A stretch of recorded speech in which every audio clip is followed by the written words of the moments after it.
Good afternoon. Safety measures are being expanded across the TTC. That includes an increased number of staff at stations across the transit system. CP24's Steve Ryan joins us now live with more on this announcement. Steve. Yeah, so we just finished a press conference here at the Yonge and Bloor station. The mayor spoke, as did the TTC chair and the CEO of the TTC. And they called this a four-step approach to riders' enhanced safety. And that, as you mentioned, Michelle, it does include extra maintenance and staff at certain stations that'll keep the system running, and it'll keep people informed if in fact they have any questions. Now this will also include a special constable. Special constables will be assigned. It'll be detailed and data driven rather, and intelligence led. So the constables will be in those particular places where in fact they are needed the most, and of course they'll have body worn cameras as well, and there will be enhanced surveillance in the subway systems as well. There will be an initiative that will start at TMU Station. That'll be AI, and this AI will have the capabilities of predicting safety concerns on the platform, and it will have the ability as well to shut down the power to the subway station and stop the trains as well. So this will predict any potential concerns when it comes to safety, and getting ahead of that, they'll just cut the system altogether. And this is something that's going to be an initiative starting at the TMU station. And the last will be barriers. Again, this will be at TMU. It'll start during the end of this year. And much like in New York City, the barriers will be half walls, if you will, and they'll again just enhance the safety of those on the platforms while they're waiting for their subway trains to arrive. We did hear from the mayor, as I said earlier, and here are some of her comments. Let's listen. We are expanding the use of body cameras and in-station cameras to stop trouble before it starts. We must prevent riders from falling or jumping onto the subway track. Even when no one is harmed, track intrusions causes significant delays. So we're piloting something new. At the TMU station, we will be using AI-assisted warning system to detect someone on the track. There are cameras with AI embedded. And we will install steel barriers spaced along the platform, as New York City has recently done. Now, there is also suggestion that down the road, the subway stations will be retrofitted for the doors that many of the subway stations across the world have. But the mayor said that that, of course, is dependent upon the feds and the province ponying up their share of the cost of that, and that would be estimated to be, in today's dollars, about $4 billion with a B. So back to you guys. CP24 Steve Ryan live for us this afternoon. Thank you. 2 people were injured in a stabbing during a home invasion in Mississauga early this morning. It happened around 1:30 at a residence on Delgado Drive near Mavis and the 401. Peel paramedics say a man in his 40s suffered serious but not life-threatening injuries, while a man in his 60s suffered minor injuries. Police say the pair were the target of a home invasion, with the suspects leaving the scene before officers arrived. They have not provided details at this point about the suspects. Shots were fired at a townhouse complex in North York early this morning. Police were called to the complex near Jane and Shepherd around 1:30 a.m. They say the window of a home was damaged, but no injuries have been reported. So far, no information has been provided about any possible suspects. 7 young people are among 9 suspects arrested in a Niagara police investigation into stolen cars.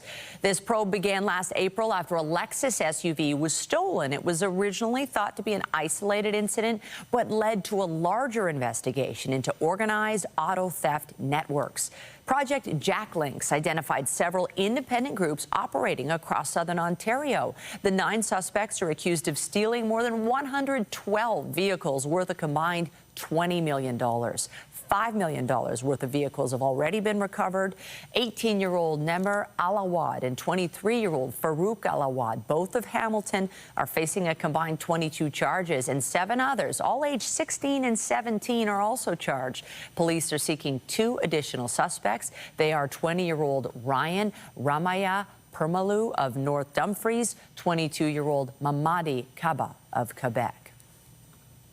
Well, Bruno Mars is set to hit the stage at Rogers Stadium again tonight for the second of 5 shows in our city. While fans are expected to flock to the venue once again, those who live and work in the area are expressing concern about the noise. CTV's Janice Golding's been following this story and joins us live with more details. Janice. Hi, Nathan. Yes, while fans are very enthusiastic about Bruno Mars performing here at Downsview Park, people who live in the area are expressing mixed opinions on the concert series. I can tell you that on social media, people are complaining volubly about the volume, some saying that you could hear music from Sunday night's sold-out concert several kilometers away. In fact, last year, which was the first year concerts were held at the new venue, people lodged a whole slew of traffic and noise complaints, and many were anxious about what to expect this year. However, Live Nation, the primary operator of the stadium, tells CTV News it has made technical, transportation, and logistical improvements leading up to this year's concert season, which include municipal licensing officers who will monitor sound levels on site and in the community, a strict 11 p.m. curfew for all shows, and improvements to the vinyl cladding on the grandstands to decrease sound travel. We talked to about a half dozen people right across the park this morning, however, and they did say Live Nation's efforts seem to be working. It was a series of concerts last year. It was extremely difficult to relax, to sleep up till about 11 o'clock. This year, whatever revisions they've made has completely addressed the concerns. It was barely audible. Much better. We actually walked by when the concert was happening. You could hardly hear it right outside of the stadium. We're very happy. I think it's absolutely fantastic for the neighborhood. It sort of brings it alive. We go up, we watch the concert from the outside. People bring their lawn chairs, and I have absolutely no issues with it. Last year, the new Rogers Stadium hosted a total of 14 concerts. This year, it's expected to host 20 concerts in all. Bruno Mars will be performing from tonight right through until Sunday. Reporting live, I'm Janice Golding. Now back to Nathan. Thank you, Janice. Still to come, Ottawa is entering into defense negotiations with Saab. We'll have more on the plan to buy a fleet of surveillance aircraft when we come back. The Building Industry and Land Development Association says the enhanced HST rebate program had a positive impact on the GTA's housing market last month. The group says the low-rise sector passed its 10-year average for the first time in 3 years. However, the same boost was not seen in the high-rise market, with condo sales continuing to lag. There was a total of 1,100 new home sales last month. That's up significantly from the record low of April of 2025, but still 55% below the 10-year average. The turbulent spring weather could be a preview of the summer, according to the Weather Network. It's released its seasonal forecast for June, July, and August. The Weather Network says the transition to El Nino is expected to make it harder for hot, dry weather to take hold in some regions. Ontario could be cooler than seasonal, with a frequent threat of showers and thunderstorms in the southern and eastern parts of the province. In Western Canada, the summer is expected to be warmer and drier than normal, sparking concerns about wildfires and drought. City officials held a news conference this morning outlining their plan to deal with the extreme heat this summer. It comes as Toronto is expected to be busier than ever, particularly with the FIFA World Cup in town. CTV's Beth McDonnell joins us live now with more on the steps the city will be taking. Beth. Michelle, we're headed into summer, and the City of Toronto wants everyone to be aware of the signs and symptoms of heat stroke and illness. The city says summers in Toronto are getting hotter and longer. Last year, there were 29 heat warnings, double the number of days from the previous year. The city's strategy to help everyone stay cool and comfortable is already active and runs until September 15th. That includes opening 500 cool spaces for people to find relief. You may remember last year the city had problems keeping some pools open during the June heat wave. The city says that has been fixed. Other ways to keep cool involve choosing the right clothing. That means light and loose, limiting time in the sun, and planning high-intensity activities during the cooler hours of the day. It's important to understand the signs and symptoms of heat-related illness. Early symptoms include a heat rash or skin irritation from sweating, muscle cramps from dehydration, sweating, weakness, dizziness, nausea, or swelling of the hands, feet, or ankles. A cornerstone of this strategy is the Heat Relief Network, which is a collection of more than 500 cool spaces across Toronto that anyone can access. These are spaces you already know and trust. They're libraries, community centers, civic centers, pools, splash pads, and select indoor public spaces. 25% more aquatic staff to address the staffing issues that we faced last year early on in the season. We actually did that last summer as we got into it. So we're in a really good position for this year. Splash pads across the city are already open. Outdoor pools are expected to open mid to late June. Reporting live at City Hall, I'm Beth McDonnell. Michelle, back to you. Thank you, Beth. And I think this is the perfect time to roll right into the weather forecast. A live look at the city this afternoon. And boy, sure feels like summer. Beautiful sunshine. We have the heat once again today. We've just been on this spectacular stretch. Lindsay Morrison is here with a look at what we're working with on this Wednesday. Yeah, it is another beautiful day, Michelle, especially if you enjoy a little warmth and a little sunshine. We've got it all. Today might feel slightly cooler than yesterday, thanks in part to some northerly winds, which we can already see around Georgian Bay. Little cool today by comparison. We're at 22 degrees this hour at Pearson Airport. Those north and northwesterly winds are light for now. They are expected to strengthen a little later this afternoon and into the evening. On the satellite and radar, if you're further west back toward Goderich, Bayfield, and Grand Bend, you might be seeing perhaps a little more cloud at this hour, but for the most part, we are expecting a mainly sunny day here in the GTA. 26 degrees is our forecast daytime high, and once again, we are at an 8 or very high on the UV index. There is more of this on the way, albeit conditions will be slightly cooler heading into the weekend. We'll talk all about it coming up in your weather forecast. But for now, Nathan, I'll send it over to you. Thank you, Lindsay. With more than 1,000 suspected Ebola cases reported in the Democratic Republic of Congo and neighboring countries, Ottawa is moving ahead with new travel restrictions. Starting at 11:59 p.m. tonight, immigration documents will be suspended for residents of the DRC, Uganda, and South Sudan.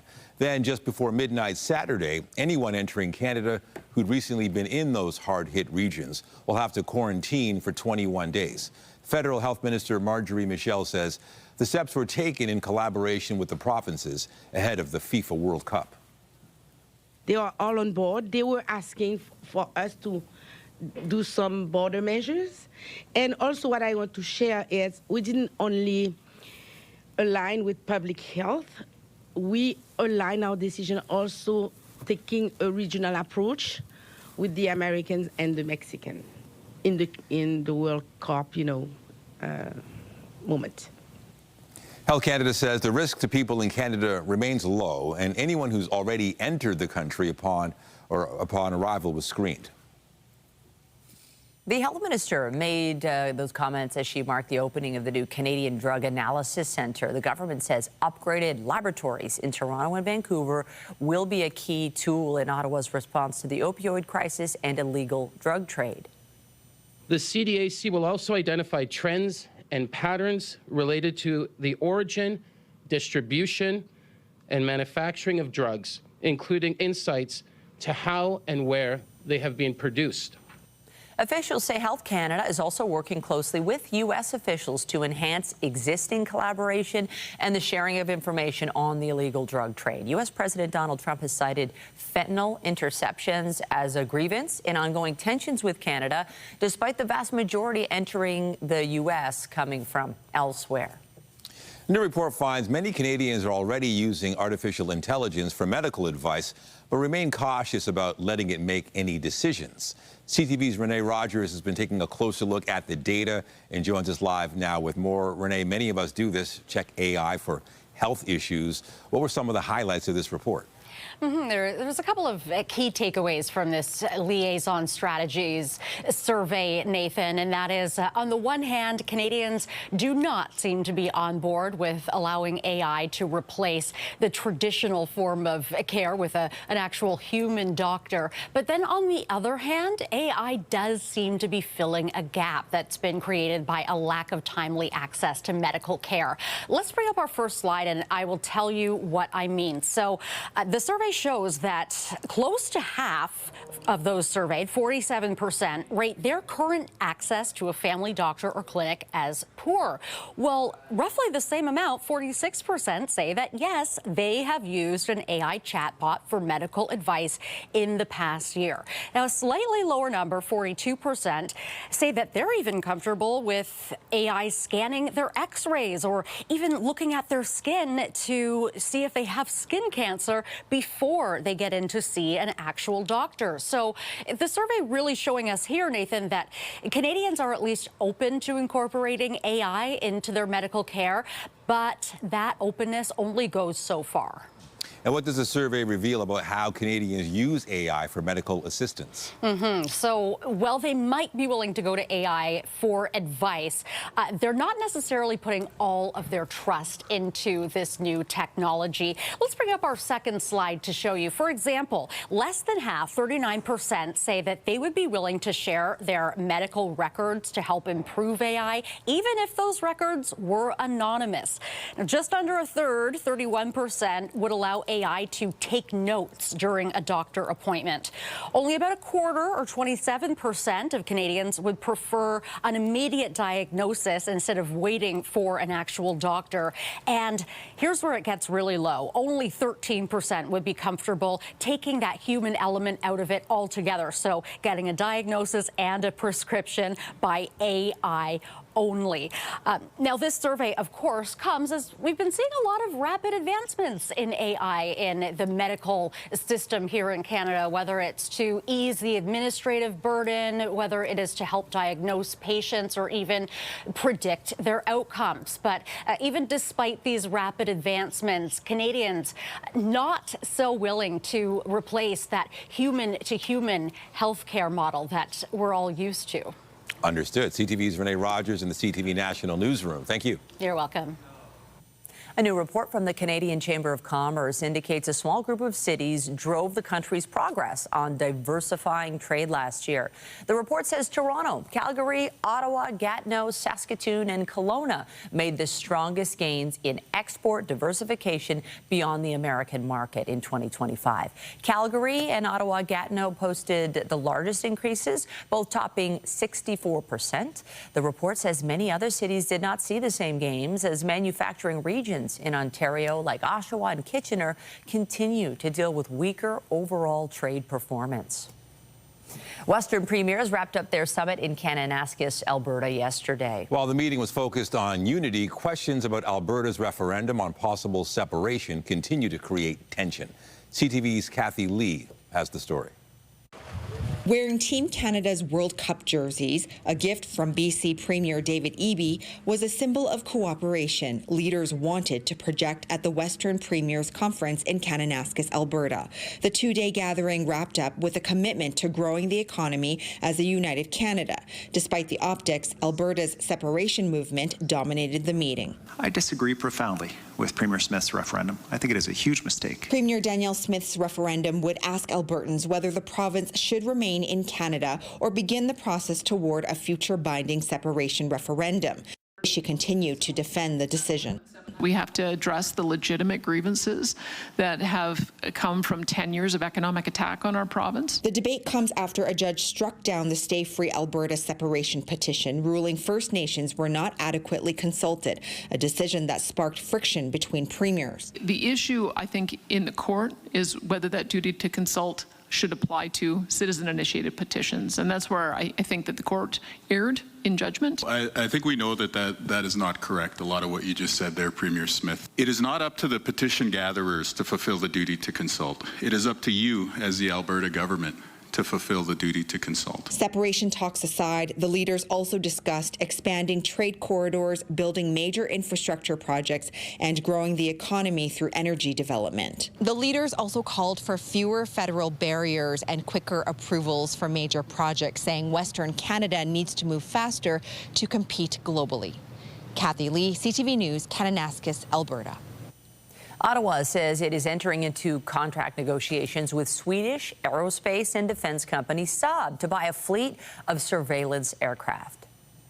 The globalized airborne surveillance capability can track objects and signals up to 650 kilometers away. and they'll share in real time that information with the Canadian forces and our allies. At the heart of the globalized system is the Canadian-made Bombardier Global 6500, an aircraft that includes 20% U.S.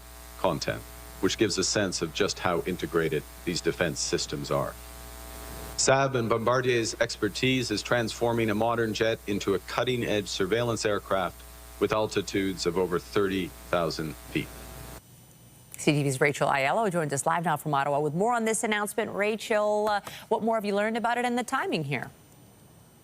Yeah, good afternoon. So what I can tell you about this announcement from the Prime Minister is that Canada is now amid negotiations to procure what's called Global Eye. This is an air surveillance system that is created by Swedish company Saab, and that technology is actually used in Canadian-made Bombardier jets. So what the federal government is after here is securing a contract that would see at least 1/3 or 40 of these jets of the fleet be made in Canada over the next 15 years. And the timing of the Prime Minister making this announcement now is significant because it is a clear signal that the federal government is keeping good on its commitment to pivot away from U.S. defense procurements, because the other option Canada had for this similar type of surveillance system would be to go with U.S. manufacturer Boeing. So indicating that Canada is turning to its European allies and linking up with Saab for this contract.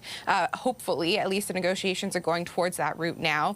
The Prime Minister has indicated that that is the path Canada could be going for other potential major procurements, and given this decision now is notable because later this afternoon the Prime Minister is actually going to be headed to the United States to give a big speech in New York City. Now there's another headline out of Ottawa today, the resignation of Stephen Guilbeault. I know the Prime Minister spoke about this. What did he say? Yeah, absolutely. So earlier today, we heard from the Prime Minister when he was asked about Stephen Guilbeault's resignation. So let's play a bit of what the Prime Minister said, and I'll give you the details on what we know now about Guilbeault's standing. Of course, it's for him to make decisions about his career and the next stage of career. All aspects of all our careers, even journalists, even prime ministers, get to a point where things change and they make people make decisions. And I very much respect that. And as I say, I've enjoyed it, and I wish him all the best. And I'm sure, in some way, shape, or form, we'll have an opportunity to continue to work together on issues of interest. And so a courteous comment from the Prime Minister there indicating essentially this didn't really come as a surprise to him. And what we can now confirm is that behind closed doors in that Liberal cabinet meeting, Liberal caucus meeting, this morning, Guilbeault has confirmed that he will be resigning as a Liberal MP, and he's offered a statement giving a bit more details on the timing. So he's going to stay as a member of Parliament until the summer. So presumably he'll stick around until the House rises mid-June and will remain a member of the Liberal caucus until then. And then it's sometime this summer that Guilbeault says he will be formally resigning his seat, which would then open up the need for a by-election in that riding. Guilbeault in the statement saying that he will be speaking more to this in the House of Commons around 4 p.m. To what extent is this a blow for the Liberal Party? Well, certainly it's going to be a big loss for the progressive flank of the Liberals. Clearly, what Guilbeault is signaling here in leaving federal politics altogether is that he is increasingly uncomfortable with the direction that Prime Minister Mark Carney is going on the environment and climate change. I think directly linked to some of the announcements we've been seeing recently about developing more natural resources, advancing that pipeline with Alberta. What Guilbeault is signaling here is that he can essentially stand by and support a government that is pursuing those policies. And so are there other Liberal MPs who feel similarly that the Carney government isn't taking climate change seriously enough? That could be a risk down the line. And certainly in the short term, once he vacates his seat, Guilbeault's departure will mean a slightly less stable majority for Prime Minister Carney. CTV's Rachel Aiello live in Ottawa today. Thank you. As the federal government looks to make more deals with partners other than the U.S., the Natural Resources Minister confirms plans are proceeding in an effort to supply liquefied natural gas to Germany. This marks a major milestone for this project as it advances towards its final investment decision, its construction and production. Through this agreement, CFE will purchase 1 million tons per annum of LNG for up to 20 years, beginning in the early 2030s. The gas will be shipped from the yet-to-be-built Silicium's plant and export terminal planned for northern British Columbia. The project has regulatory approval, but the partners have yet to make a final investment decision, which would clear the way for construction to begin. Turning to the war in the Middle East, U.S. President Donald Trump is set to host a cabinet meeting today as pressure mounts for a resolution on the ongoing war with Iran.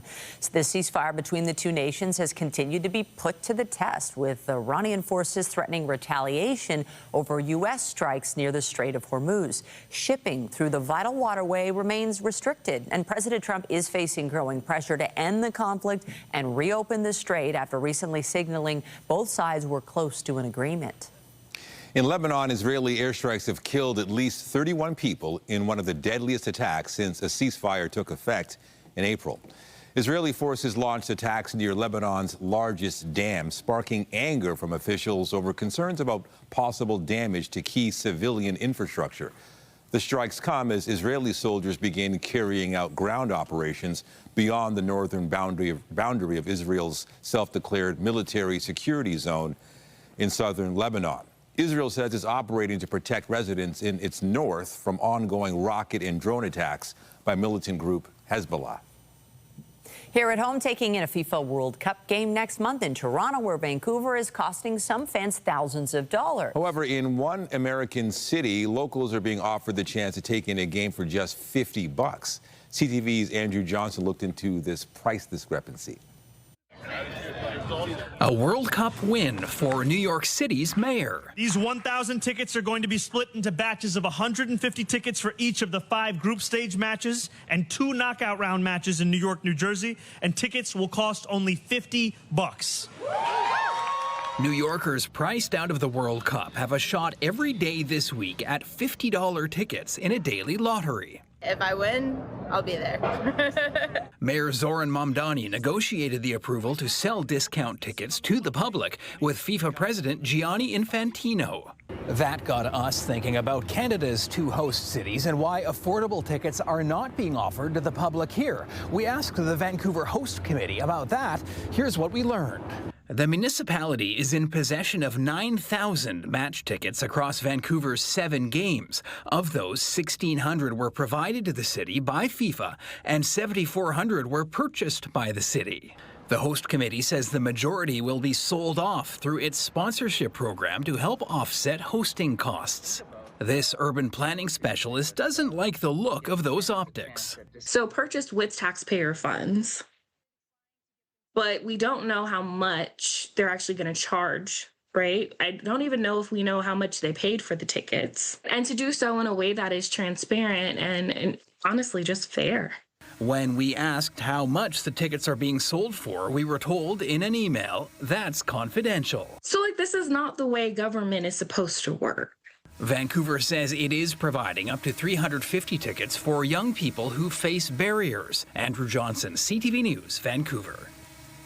Well, it's looking like another great afternoon to head outside, maybe kick the ball around. Just don't forget a bottle of water and some sun protection. Our forecast high for today is 26 degrees. The norm this time of year is 22. Here's a look at the outdoor concert forecast for tonight. Bruno Mars back in town, and I think fans will probably like this forecast better than the one over the weekend. We are continuing to watch this omega blocking pattern and a heat wave in Western Canada, but for us, it's a little bit of heat, but also a bit of cooler air in time for the weekend. We'll talk about your 7-day forecast on the other side of this break here on CTV News at noon.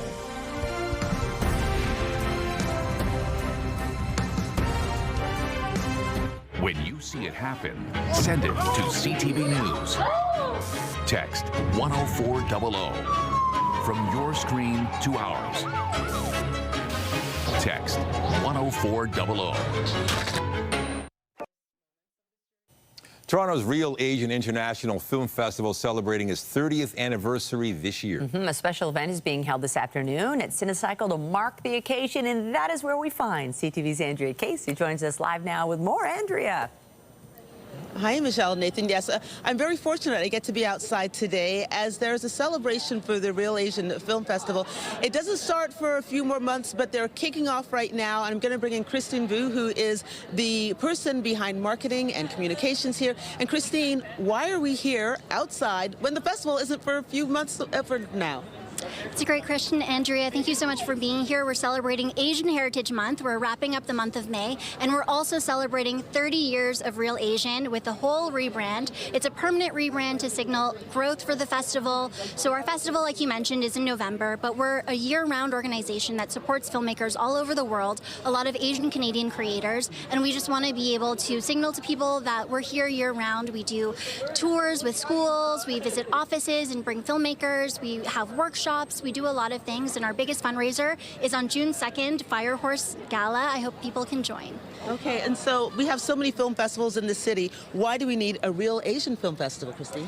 So the festival was founded in 1997 by Anita Lee, who's now the Chief Programming Officer at TIFF. She started the festival because there weren't many places like she saw in America when she was touring her films there that focused specifically on Asian diaspora films. Here at this festival, that's mainly what we focus on. We bring films from Asia, but we also focus on a lot of Asian Canadian stories, which therein are Canadian stories.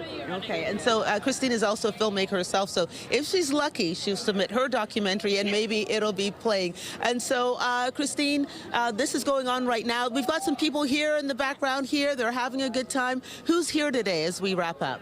So we have our students from the Seneca Film Institute who created the animation that introduces the rebrand. We have a brand new logo that was created by Meet Studio, which is a local studio between here and Beijing. And so people can come and try the photo booth. It's welcome to everybody. Okay, well, that is it from 401 Richmond Street West. I'm Andrea Case.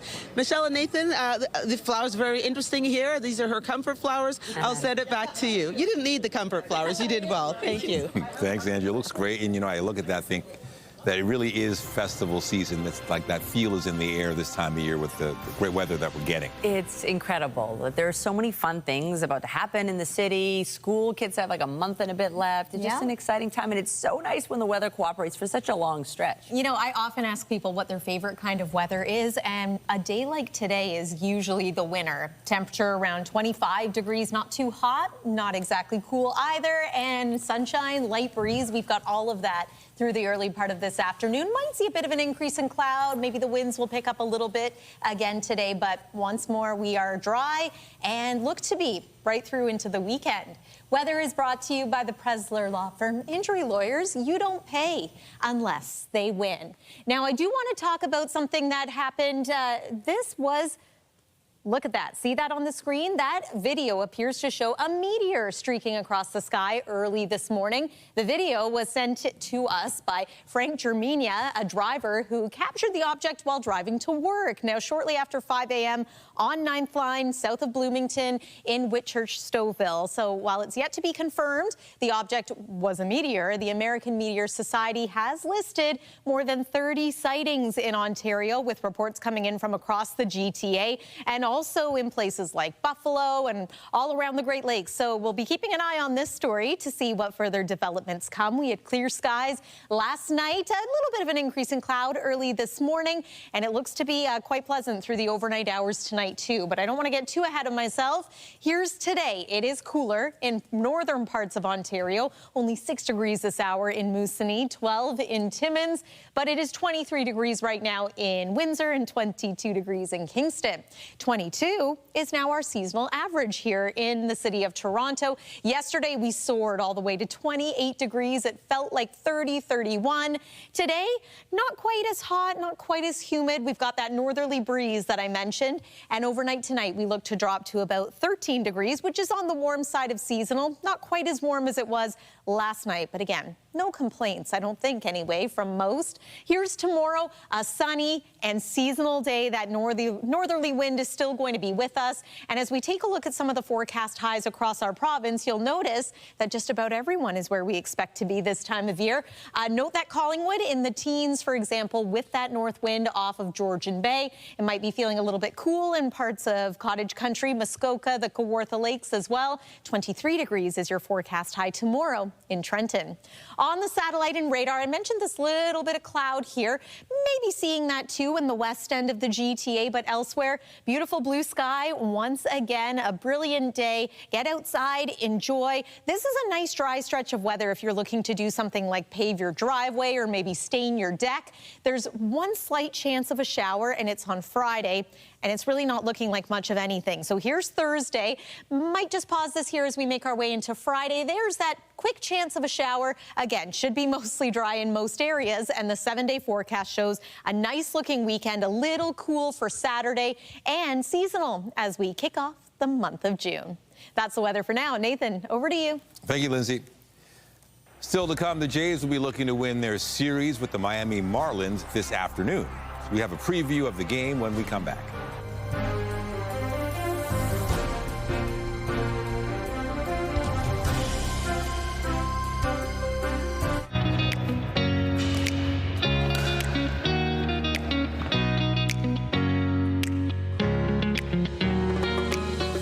You know, real inclusion doesn't happen by accident. It's done with structure. It's done with purpose. When people of all abilities can come together to work, to play, to create a community. That's what accessibility and inclusion really is about.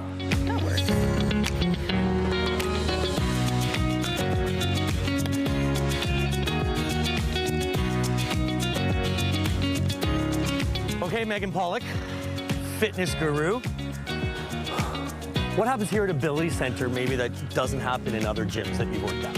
Yeah, so we offer a lot of variations in our group fitness classes. So whether you want to be seated, you want to stand, you want to use a chair for support, or even in a spin class, you want to use a hand crank, we have all of those variations ready to rock for our members. You've been doing this a long time. Yeah. What advice would you have for fitness instructors and trainers that are coming up that really want to learn more about how to be more inclusive as they teach? Absolutely. Research is really important, and talking to those with lived experience is really how you're going to be able to make those variations. And when you're teaching a class, it doesn't have to be super complicated. Take your time, give those variations, and communicate that to all your people so that they can be included in your class wherever they're coming from in their walk of life. That's the magic thing of inclusivity. Yes, exactly. Thanks, Megan. No problem. Want to crank it up? Let's go. You're the boss.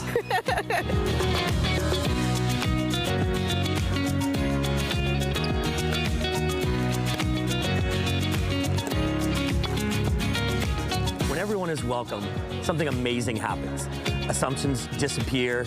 We all feel like we're part of something together. We can all have fun in the same inclusive environment. It's time to play.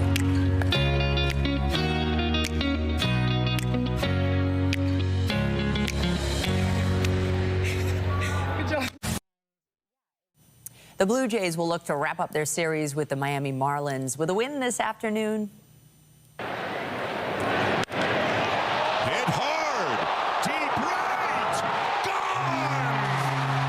That was a fun moment. Jesus Sanchez struck that big blow in last night's game, hitting a grand slam in the 6th inning. The Jays went on to win the game 8-1. Kevin Gausman is due to start the series finale with first pitch set for just after 1 this afternoon, so shortly at Rogers Center.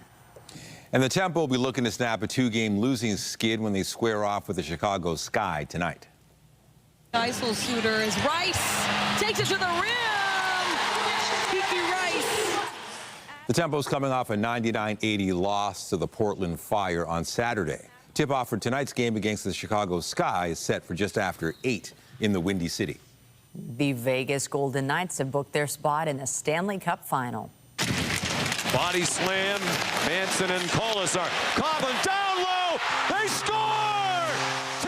The team beat the Colorado Avalanche 2-1 last night to sweep them out of the playoffs. Mitch Marner was held off the score sheet in the game, but continues to lead all players with 21 points in the playoffs. Vegas will play the winner of the Eastern Conference final between the Montreal Canadiens and the Carolina Hurricanes.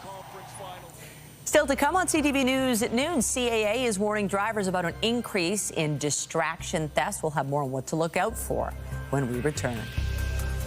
Get Toronto's top stories, breaking news alerts, and watch live. Download the CTV News app. The CAA is warning drivers about an increase in distraction thefts. It says criminals are targeting drivers using a mix of distraction tactics and high-tech tools. Schemes often involve criminals approaching drivers who've parked in public spaces like parking lots or shopping centers and using electronic devices to capture their key fob signals. The scheme requires the key fob to be within range of the car it's connected to. CAA is reminding people to park in well-lit and busy areas and be wary of anyone who approaches and to store key fobs in pouches that block signals.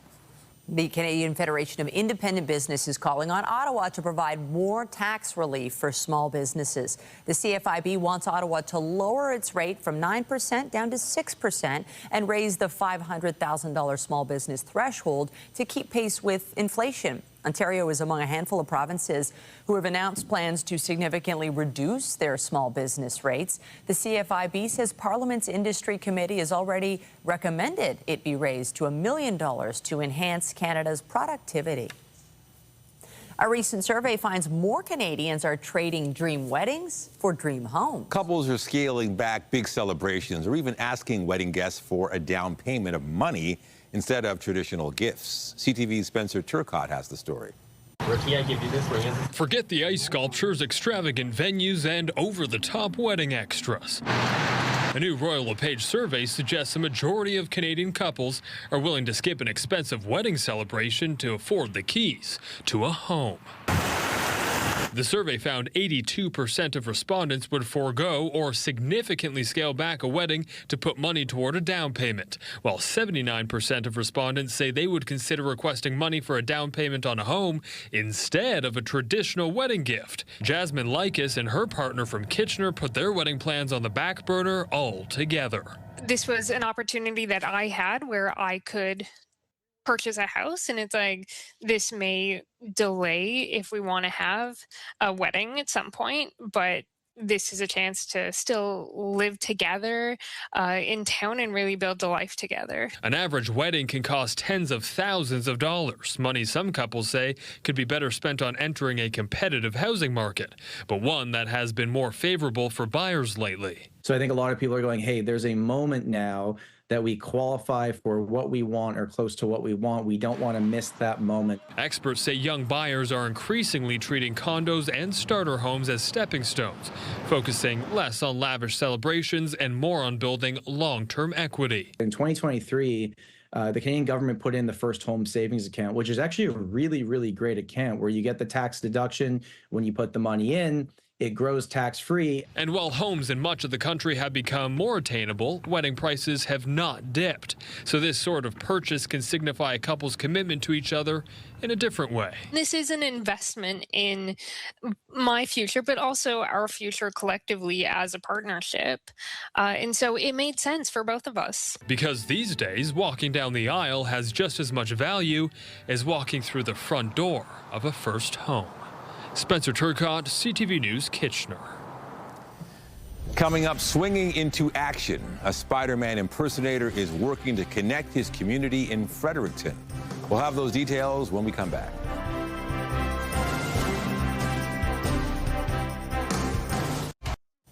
A friendly neighborhood Spider-Man is getting attention for his community work in Fredericton. CTV's Laura Brown caught up with the local hero who, like the fictional character, is very protective of his identity.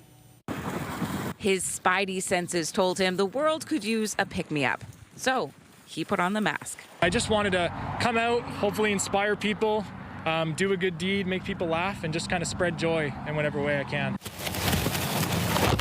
The idea to become Fredericton's friendly neighborhood superhero started by untangling some bad guy behavior. I drove down here the other day and noticed right along this whole strip, there's a lot of garbage piled up. So for about a month now, a couple hours a week, morning or night, whenever he can escape his real life, Spider-Man appears. And do your family and friends know who you are and do they know you're doing this? And nobody knows. No, I'm very sneaky. Just as Peter Parker intended. I definitely noticed the Green Goblin lurking around. So. Frederictonians are taking notice and leaning into the Marvel. Spider-Man is cool, but I'm more of a Batman guy. but no. It just causes people to be more social and to talk to people, right? I think that's just the valuable thing in community, is just getting more people to talk to each other. I've seen him on TikTok. I said, if I go to Ferry, maybe I'll get lucky and see him. Well, I did. He claims he's not looking for fame or fortune, but something that means a lot to this Spider-Man is showing children they can do good simply because it's the right thing to do. The saying with Spider-Man is everyone can wear the mask. It doesn't have to be someone special. It can be boy or girl, any gender, any person, anywhere in the world can help out in their own way. A reminder that with great power comes great responsibility. Laura Brown, CTV News, Fredericton. Well, we know he's Peter Parker. I'm just wondering about the mask on a day like today. Breathing. Oh, it would be really hot. It would be really hot out there. Probably want to shed the layers. Yes. Well, today I'm thinking is a pretty nice day if you want to go organize a community cleanup. Why not? Nice little light breeze out there. Lots of sunshine, too. Into tonight, we remain on the warm side of seasonal. Perhaps not quite as mild as overnight last night. And did you see that sunset last evening? It was gorgeous. 13 degrees is what we're forecasting for a low tonight. Again, 11 is the average at this time of year. And then tomorrow, a seasonal day as well. 22 degrees is the forecast daytime high under a mainly sunny sky. Do whatever you want outside in this weather. If maybe golfing is part of your plan, no need for a rain check. Just a light northerly breeze could influence your game. 7-day forecast looks like this. Again, skipping ahead to the weekend, you can go ahead with those outdoor plans. And the first few days of June are looking sunny and seasonal too. Nathan and Michelle. All right. Thank you, Lindsay. And that's it for CTV News at noon. Remember, you can get Toronto's breaking news all day long on CP24 and at ctvnewstoronto.ca. For Lindsay Morrison and all of us here, have a pleasant afternoon. I'm Michelle Dubé. And I'm Nathan Downer. Be sure to join us later for CTV News at 5 and 6. Have a great day.